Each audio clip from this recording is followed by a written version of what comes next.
بسم اللہ الرحمن الرحیم الحمد للہ وحدہ لا شریک لہ والصلاة والسلام علی محمد لا نبی بعدہ ولا رسالة بعد رسالتی ولا شریعة بعد شریعتی ولا کتاب بعد کتابی ولا معصوم بعد اسمتی ولا سنت بعد سنتی ولا امت بعد امتی صدق اللہ العظیم قال اللہ تبارک و تعالی یا ایہا الذین آمنوا علیکم انفسکم لا یضرکم من ضل اذا اہتدیتم إلى الله مرجعكم جميعا فينبئكم بما كنتم تعملون صدق الله العظيم وصدق رسوله النبي الكريم ونحن على ذلك لمن الشاهدين والشاكرين والحمد لله رب العالمين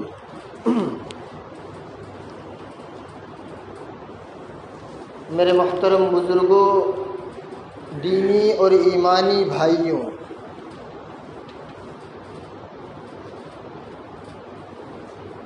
میں نے آپ تمام حضرات کے سامنے قرآن کریم کی ایک آیت کریمہ تلاوت کی۔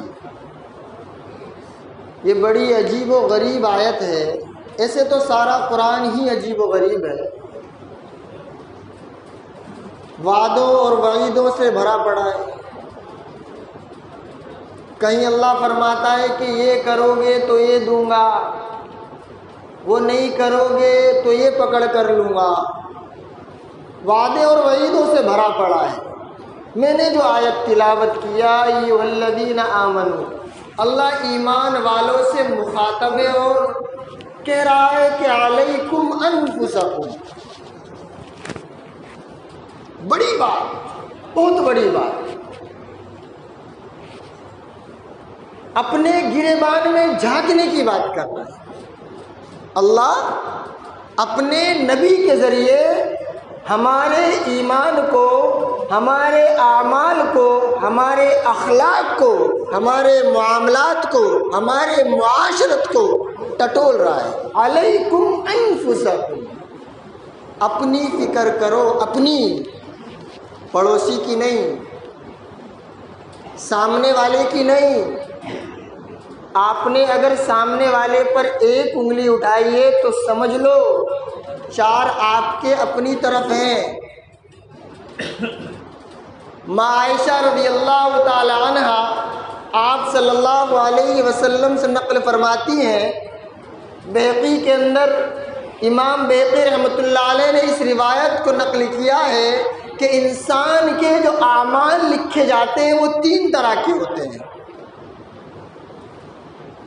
ایک تو وہ جن کے بارے میں اللہ نے کہہ دیا ہے میں ان کو معاف نہیں کروں گا، ان اللہ لا یغفر ان یشرک بہ، فی نار جہنم، مرنے سے پہلے توبہ کر لی، میرے حبیب پر اور میری ذات پر ایمان لے آئے، میری وحدانیت کا اقرار کر لیا تو ٹھیک، نہیں تو منہ کے بل گھسیٹ کر جہنم میں پھینک دوں گا۔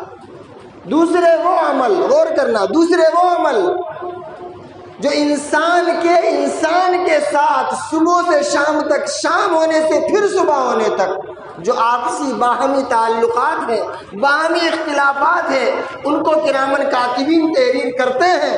تم نے اگر کسی پر ظلم کیا ہوگا تو اس کا بدلہ دیا جائے گا، اس کی سزا دی جائے گی۔ یہ دوسرے نمبر کے انسان کا عمل ہے۔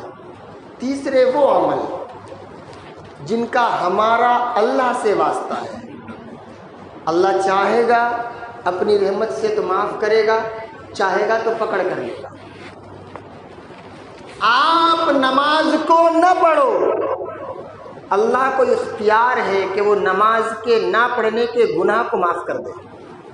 آپ مال کے رہتے ہوئے حج نہ کرو، زکوٰۃ نہ دو، صدقہ خیرات نہ کرو، اللہ نے اپنے ہاتھ میں اس کو رکھا ہے، اختیار کو رکھا ہے کہ وہ معاف کر سکتا ہے۔ لیکن اگر آپ طاقتور ہوتے ہوئے کسی غریب پر، کسی مزدور پر ظلم کرو تو جب تک آپ ظلم کرنے والے سے معافی نہ مانگ لو، جب تک اس سے دنیا میں معافی تلافی نہ کر لو، بخشش ممکن نہیں ہے ہی نہیں ممکنات میں سے کہ آپ جنت میں داخل ہو جاؤ۔ تمہارا پڑوسی تم سے پریشان رہے، تمہارا بھائی تم سے پریشان رہے، ماں باپ کو لے جا کے پھینک دو اولڈ ایج ہوم میں، اور تصورات کی دنیا میں جنت میں گھومتے رہو، کیسے ممکن ہے ممکن؟ آپ غیروں کو لٹاتے رہو اور بھائی سے تمہاری نہ بنے، یہ کیسا ماحول ہے؟ آپ صلی اللہ علیہ وسلم نے جو ماحول کریٹ کیا تھا اس کو ہم ذرا تصور کریں، سوچیں کہ کیسے ممکن ہوا۔ آج مسلمان کی جو بربادی کی اصل وجہ ہے وہ یہی ہے کہ ہم جاننا ہی نہیں چاہتے کہ آپ صلی اللہ علیہ وسلم نے اتنا بہترین معاشرہ مدینے کے اندر بنایا کیسے تھا۔ اس کے بعد صحابہ نے، تمام چاروں خلفائے راشدین نے اس کو کس طرح باقی رکھا۔ آپ دیکھو اٹھا کر کے، مسجد کے ہر دروازے پر آپ کو مسلمان بھیک مانگتا ہوا ملے گا۔ سب سے زیادہ جمعے کے دن مسجد کے دروازوں پر مسلمانوں کی بھیڑ ملے گی۔ کیوں؟ نبی کی جو سنت تھی بیت المال قائم کرنا، ہم نے اس کو چھوڑ دیا۔ ضرورتیں پوری ہوتی تھی غریبوں کی بیت المال کے ذریعے، وہ سب چیز ہم بھول گئے۔ یہ بہت بڑا ہم اپنے آپ پر ظلم کر رہے ہیں۔ آج اغیار ہماری شریعت سے بہت کچھ سیکھ رہے ہیں، اسٹڈی کر رہے ہیں۔ اللہ کے رسول کی ایک ایک حدیث کو آپ کو عیسائی بھیک مانگتا ہوا نہیں ملے گا، کرسچینٹی میں کوئی نہیں ملے گا، یہودی نہیں ملے گا، اور ہندوستان میں بسنے والے مذاہب دیکھ لو، سکھ آپ کو بھیک مانگتا ہوا نہیں ملے گا۔ انہوں نے ایک کمیونٹی بنا رکھی ہے کہ میرا کوئی بھی بھائی اگر مالی اعتبار سے کمزور ہوتا ہے تو جو ہم نے بیت المال قائم کیا ہے اس کے ذریعے ہم اپنے بھائی کو اوپر لے کر کے آئے۔ یہودیوں کا بھی یہی مشن ہے۔ یہ مشن کس کا تھا؟ آپ صلی اللہ علیہ وسلم کا۔ سیکھا کس نے؟ غیروں نے۔ مسلمان نے پیٹھ پھیر لی۔ کیا ہو رہا ہے؟ اقتدار سے بے دخل۔ آج مہاراشٹر میں الیکشن ہے، امیدواروں کے جیتنے کے لالے پڑے ہوئے، لالے۔ کیوں؟ جو قوم کسی بھی چیز سے خریدی نہیں جا سکتی تھی، آج چند سکوں کی کھنک پر مجرا کر رہی ہے، ناچ رہی ہے، ایک پلیٹ دال چاول میں بک رہی ہے۔ یہ حالات ہیں، اور خواب دیکھ رہے ہیں اقتدار حاصل کرنے کا۔ ارے جن لوگوں نے خواب دیکھا تھا 70 سال میں، وہ جو لوگ نہیں کر پائے وہ آج برسر اقتدار ہیں، اور سب سے پہلے ان کو مسلمان سے تکلیف ہے۔ وہ چاہتے ہیں کہ اس جگہ سے مسلمان کو بے دخل کر دیا جائے۔ ہم ووٹ کی اہمیت کو سمجھ ہی نہیں رہے، بس ہوا میں اڑا رہے ہر چیز کو۔ کیا ہے ووٹ؟ اس کی طاقت کا اندازہ ہے؟ کبھی کسی کتاب کا مطالعہ کیا ہے کہ ووٹ کیا ہے؟ ہم میں سے تو کتنے ایسے ہیں ابھی بھی جن کا ووٹر لسٹ میں نام ہی نہیں ہے، جن کو مطلب ہی نہیں ہے کون پردھان منتری ہے، کون چیف منسٹر ہے، کون ایجوکیشن منسٹر ہے۔ کوئی بھی آئے اسکول میں، ہمارا بچہ جاتا ہے، کیا پڑھتا ہے، وندے ماترم بولتا ہے، کچھ مطلب نہیں۔ کیوں؟ کیوں مطلب نہیں ہے بھائی؟ آپ کو مرنا نہیں ہے، آخرت میں منہ نہیں دکھانا ہے۔ اللہ کے حضور جب اللہ کے رسول حضرت ابوبکر صدیق رضی اللہ تعالی عنہ کو اللہ کے سامنے دونوں مونڈھے پکڑ کے کھڑے کریں گے تو آپ کی میری کیا بساط ہے؟ امتحان سے نہیں گزرنا ہے۔ ووٹ ایک شہادت ہے، ایک گواہی ہے۔ آپ اس گواہی کو نہ بیچ سکتے ہیں اور نہ اس گواہی کا غلط استعمال کر سکتے ہیں۔ آپ کے ایک ووٹ سے اگر کوئی غلط آدمی برسر اقتدار آ گیا اور اس نے آپ کی اقوام پر ظلم کیا تو یاد رکھیں آخرت میں آپ کی پکڑ ہوگی۔ اور آپ یہ سمجھیں کہ بھئی مجھے ووٹ سے کیا لینا دینا، اور اگر آپ کے ووٹ نہ دینے کی بنیاد پر بھی اگر وہ اقتدار میں آ گیا، آپ گھروں میں بیٹھے رہے، ووٹ نہ دیے، تب بھی اللہ کے حضور آپ کی پکڑ ہونا لازمی ہے۔ آپ ووٹ کو بیچ نہیں سکتے، کسی کا ووٹ خرید نہیں سکتے۔ آپ کو آپ کے علاقے میں جو بھی برسر اقتدار جس نے پرچہ نامزدگی داخل کیا ہے، حضرت عمر نے فرمایا سب سے پہلے آپ اس کے اندر دینداری کو چیک کرو، نمازی ہے، دیانت دار ہے، امانت دار ہے، پنج وقتہ نمازی ہے کہ نہیں ہے۔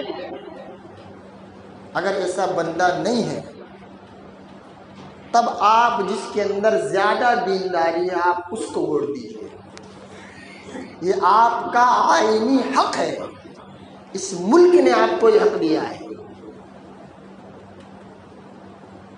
قرآن تو ہم کھول کے دیکھتے ہی نہیں ہیں کہ قرآن کیا کہہ رہا ہے، تو ووٹ کے بارے میں کیا جاننا ہے؟ ہمیں تو فیس بک لاگ ان کرنا ہے۔ آپ کو پتا ہے ایک بار فیس بک لاگ ان کرنے سے وہ جو زکر برگ ہے جس نے فیس بک ایجاد کیا ہے اس کو کتنا پیسہ ملتا ہے؟ $1۔ کتنا ملتا ہے؟ وہی $1 گھما پھرا کے سارا کا سارا وہ جو بھی ہے کچھ کروڑ ڈالر رقم اسرائیل کو عطیہ کرتا ہے، اور وہ ہمارے مسلمان بھائیوں کے خون کے لیے، ان پر ظلم ڈھانے کے لیے اس پیسے کا استعمال ہوتا ہے۔ ارے قرآن کو تو لاگ ان کرو کبھی، قرآن کیا کہتا ہے؟ دنیا کی کوئی کتاب، دنیا کا کوئی چینل، دنیا کی کوئی ویب سائٹ آپ کو آنے والے کل کی خبر نہیں دے سکتی، میرا قرآن آپ کو آنے والے کل کی خبر دے گا۔ سب گزرے ہوئے کل کی خبر دیں گے آپ کو کہ کل کیا ہوا تھا، قرآن بتائے گا کل کیا ہونے والا ہے۔ آپ پڑھو قرآن کو معنی کے ساتھ، مفہوم کے ساتھ کہ قرآن ہم سے کیا چاہتا ہے۔ یہ لگا دیا ہے اغیار نے، لائک کمنٹس، مسلمان پریشان ہو گیا، پتہ نہیں کیا ہاتھ لگ گیا اس کو۔ ارے صحابہ کی زندگی کو پڑھو تو، جانو تو کہ صحابہ نے کبھی اپنے وقت کو برباد کیا، ضیاء وقت کیا کبھی؟ یا کبھی ہمیں خیال بھی آتا ہے کہ ہماری یہ نوجوان جو نسلیں ہیں جب ہماری عمر میں آئیں گی تو ان کے پاس کیا ہوگا، دینے کے لیے کیا چھوڑ کے جا رہے ہیں، کیا ہوگا یہ بتائیے؟ ہوگا کیا ان کے پاس؟ فیس بک یہ چھوڑ کے جائیں گے؟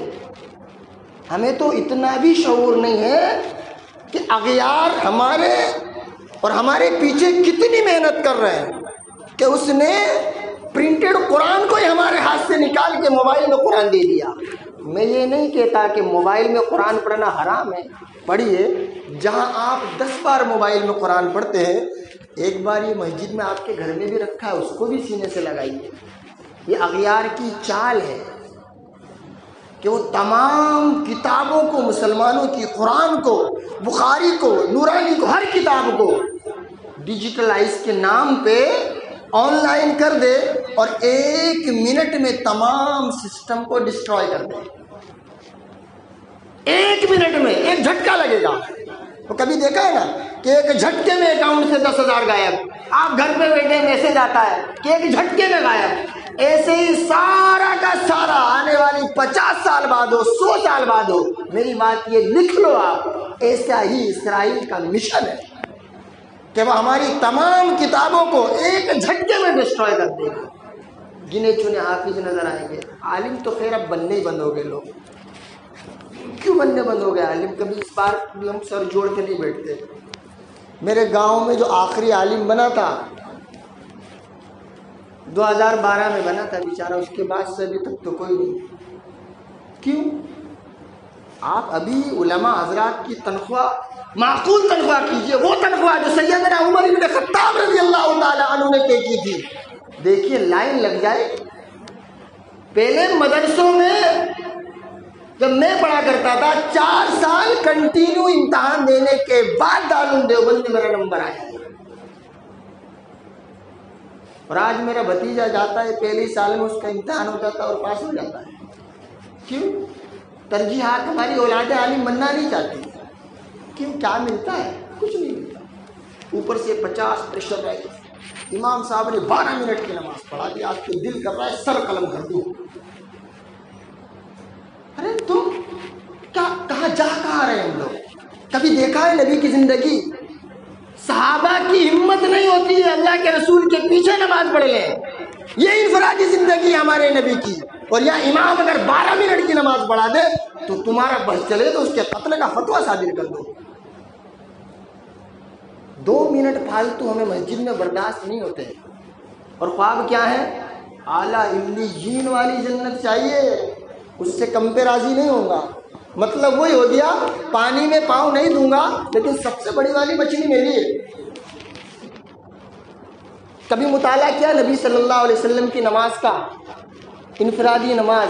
صحابہ خود کہتے ہمارے اندر سکت اور طاقت نہیں تھی کہ ہم نبی کے پیچھے 2 رکعت نماز پڑھ لیں. ایک صحابی نے نیت باندھ بھی لی، رش کھا کے گر گئے. 1 منزل 2 منزل 3 منزل سوچ رہے اب رکوع کریں گے، نہیں یہ منزل پہ کر دیں گے، نہیں یہ منزل پہ کر دیں گے. ہم ہوتے تو کیا کرتے؟ ارے یار کیا چکر میں، کیا نبی دیا ہے یار، جھنجھٹ مگل ماری جب جو نیت نہیں توڑتا ہے. ہماری یہ الفاظ ہوتے ہیں ہمارے. کبھی ہم نے عالم کے درد کو سمجھا نہیں، کس انداز سے بس اس کے آگے چلنا ہے. ایک صاحب آتے بولتے مولوی صاحب مغرب میں نا پہلی رکعت میں بڑی صورت پڑھے کرو. میں بولا کیوں بھائی؟ وہ لوگ دکان بند کر کے آتے ہیں. مطلب 5 منٹ پہلے بند نہیں کر سکتے آپ؟ کہ نہیں وہ آتے بند کر کے پہلے. آج تو امام کو حکم دیا گیا کہ آپ کو ایسے چلنا ہے، ایسے نہیں چلنا ہے. یہ مصلی دیکھ رہے اس کے آگے اگر آپ بڑھ کے نماز پڑھ لو، ساری زندگی سجدے کرتے رہو، ایک سجدہ قبول نہیں ہوگا. یہ امام کی ویلیو ہے، یہ بات یاد رکھو. آپ امام کے آگے صرف ایک شرط پہ بڑھ سکتے ہو، یاد رکھ لو، نوٹ کر لو. آپ کے جسم کے اندر روح نہ ہو تب آپ امام کے آگے. یہ ساری زندگی آپ کو امام کے پیچھے رہنا ہے. اس کے درد کو کبھی سمجھنے کی کوشش نہیں کرو گے کہ کیا درد ہوتا ہے، کیا قرب ہوتا ہے. مصر کے اندر ایک تاجر تھا. قاہرہ کی جامع مسجد کے ایک امام صاحب تھے. فجر کی نماز کے بعد روزانہ قرآن کی تلاوت کیا اور بہت بہترین قاری تھے وہ. اللہ نے بڑی خوبصورت آواز دی تھی، بڑا ملکہ قرآن پڑھنے کا ان کو دیا تھا. لوگوں کو محظوظ کر دیتے تھے. ایک دن قرآن پڑھا تو پڑھ نہیں پا رہے، بار بار اٹک رہے، بار بار مغالطہ ہو رہا ہے، غلطی آ رہی ہے. صدق اللہ پڑھ دیا کہ مجلس ختم، آپ چلے جائیے. تاجر تھا، اس نے اپنے نوکر کو بلایا، غلام کو بلایا کہ یہ اشرفیہ کی تھیلی لو اور امام صاحب کے گھر پہنچا دو. تاجر سمجھدار تھا، اللہ نے عقل دی تھی. غلام امام صاحب کے گھر پہنچا، دروازہ کھٹکھٹایا کہ فلاں صاحب نے دی ہے. انہوں نے غلام کو بٹھایا اندر اور پوچھا تمہیں معلوم ہے یہ اشرفیہ میرے پاس کیوں آئی ہیں؟ آج امام کو اگر کسی رکعت میں لقمہ لگ جائے تو لوگ یوں تو کہہ دیتے ہیں، ہنسی مذاق پورے محلے میں اڑ جائے کہ آج امام صاحب 3 رکعت پہ بیٹھ گئے تھے زور میں، پورے محلے میں چرچا ہو جائے گی. لیکن کوئی آ کے یہ نہیں پوچھے گا امام صاحب آپ کو ٹینشن کیا تھی کہ آپ نے 3 رکعت پڑھا دی 4 کی جگہ. تو وہ آدمی، وہ تاجر بڑا سمجھدار تھا. اس نے سوچا امام صاحب کے گھر کچھ نہ کچھ تو ٹینشن ہے کہ امام صاحب آج اللہ کا کلام نہیں پڑھ پائے. تو انہوں نے غلام سے کہا کہ میری بچی شدید بیمار ہے، اس کو یرقان کی بیماری ہو گئی، اور ایک نہیں میری 7 بچیاں اور 7 کی 7 کو یرقان نے جکڑ لیا ہے. میرے پاس جو بھی مال و متاع تھا میں خرچ کر چکا، اب میرے پاس کچھ نہیں ہے، میرے پاس دوا دارو کا کچھ انتظام نہیں تھا. تو میں آج اسی سوچ اور فکر، کڑن اور قرب میں تھا کہ آج بچی کی دوائی لانی ہے، سب کی کہاں سے آئی.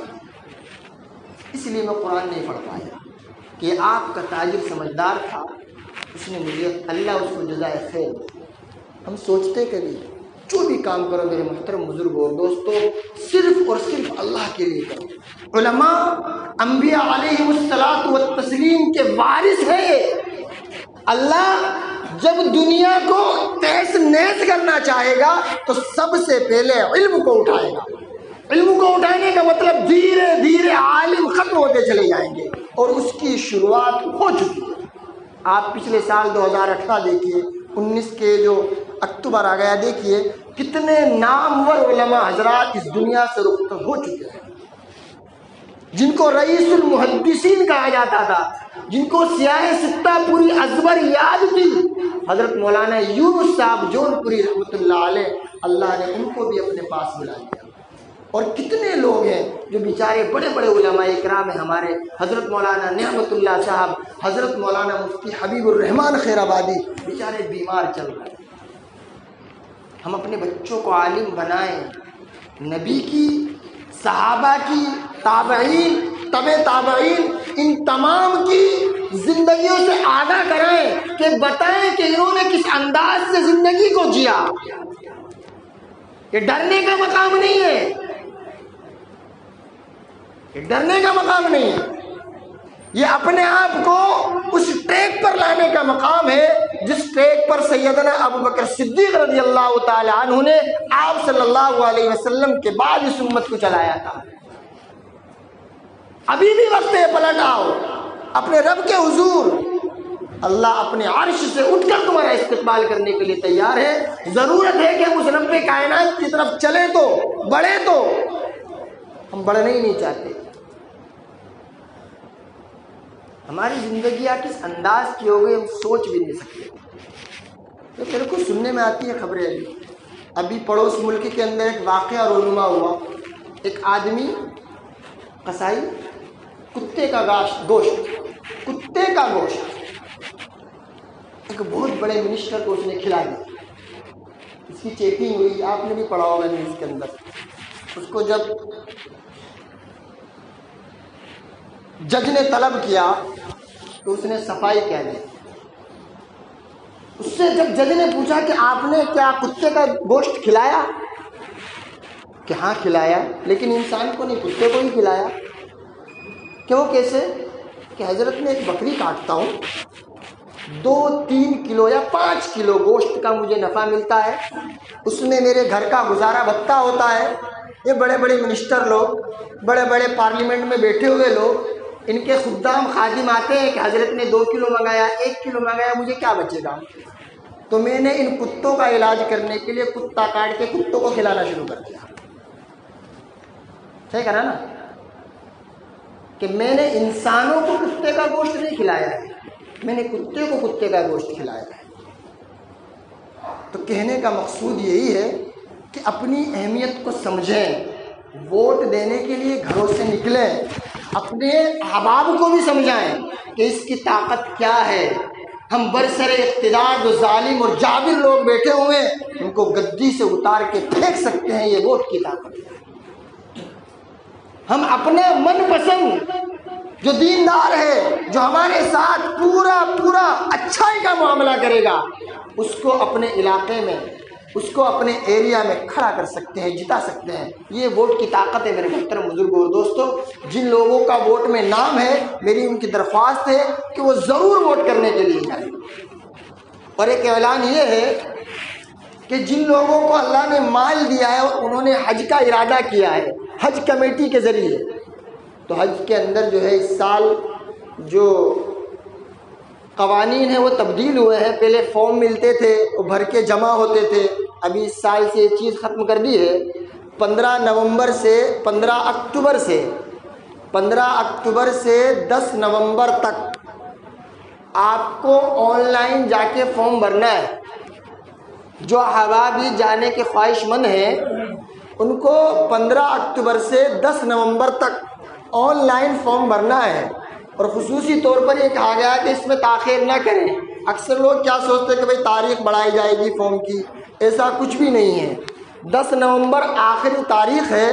جو خواہش مند حضرات ہیں وہ حج کو جانے کی خواہش رکھتے ہیں، وہ آن لائن کہیں بھی جا کر کے اپنے کسی اعزہ سے، اقربا سے، یا کہیں پہ بھی جو سائبر وغیرہ ہوتے ہیں، پیسے دے کے پوری ڈیٹیلز بھریں، جو بھی چیز وہ مانگی جائے وہ سارے کے سارے فارم سبمٹ کر دیں. آن لائن ہے اس سال، کہیں فارم بٹنے والے نہیں ہیں. دعا کریں اللہ سے، اور رات کو بھی دعائیں کریں اللہ سے، مانگے کہ اللہ ہمارے بیچ میں ہمارے اوپر ایسوں کو مسلط کرنا جو ہمارے لیے نافع ہو، جو ہماری بات کو سننے والے ہیں۔ میرے محترم بزرگ اور دوستو، حضرت مولانا الیاس صاحب رحمۃ اللہ علیہ فرمایا کرتے تھے کہ کسی کو دعوت دینے کے بعد ہمارا کام ختم نہیں ہو جاتا ہے۔ کسی کو ہم نے کسی چیز کی دعوت دی ہے، کچھ سوچا، تو سوچنے کے بعد، دعوت دینے کے بعد تو کام شروع ہوتا ہے۔ دعوت دیے تو پھر 2 رکعت نماز پڑھ کے اللہ کے حضور اپنی عاجزی کرے، اللہ کی بڑائی کرے کہ یا اللہ جو کچھ ہے تو ہے، میں نے تیری بات تیرے بندے تک پہنچا دی ہے، دل میں ڈالنا تیرا کام ہے، کامیابی تک پہنچانا تیرا کام ہے۔ دعا کریں اللہ سے کہ اللہ مجھے بھی اور آپ کو بھی زیادہ سے زیادہ آخرت کی فکر کرنے کی توفیق عطا فرمائے۔ آمین ثم آمین، وآخر دعوانا الحمدللہ رب العالمین۔